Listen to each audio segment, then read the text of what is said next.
All right, thanks for meeting with me, Mike.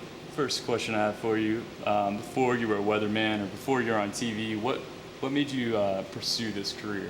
I loved the weather as a kid, so it started out at a very young age. I grew up in a little town in Iowa where the weather is truly crazy and wild. I always thought it was interesting. Didn't make any sense a lot of times. I can remember it snowing and the sun would be out at the same time when I was like in second grade. I was booked just like that, and I've loved the weather ever since. TV part gets in the way sometimes, but I love the weather. All right. Well, I guess I kind of answers that one. All right, when you're reporting on severe weather, is there an added pressure to what you're doing? I don't know if it's pressure. It's definitely added adrenaline. I don't think about it as pressure.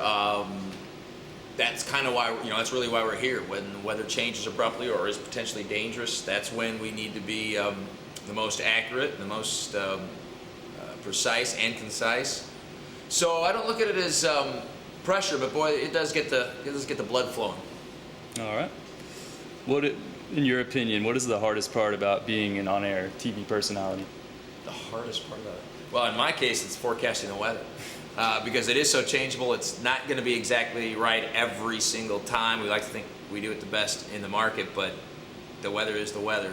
It's the beast that it is, and so it makes it a challenge. So that's probably the hardest part is literally trying to get an accurate forecast. All right. Dealing with the anchors, but that's a side part. I know about that. All right. In an industry that relies on technology so much, where do you see the future of weather reporting? That's a good question. Obviously, mobile is big now, and we have to figure out a way to do that.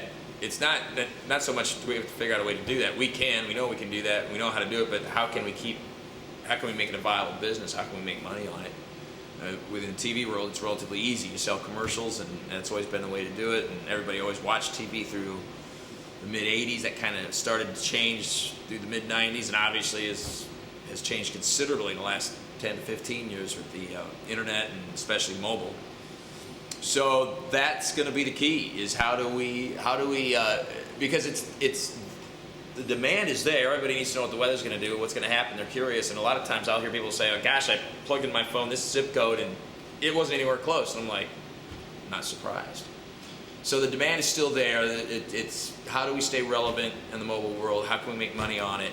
And how can we reach our local audience? Because that's our expertise, is local. You can go to the Weather Channel, find out whatever weather you want to find out in the country or around the world, but what about right here in Jacksonville? And I don't think anybody will do it any better than a local meteorologist in any market. All right. Last question, should be an easy one. What's the most important part of the newscast? Weather. Local weather. There you go. All right. Thanks a lot for talking to me, Mike. Yeah, thanks. If you need anything more, let me know if you want to redo anything. That'll do. I think, like I said.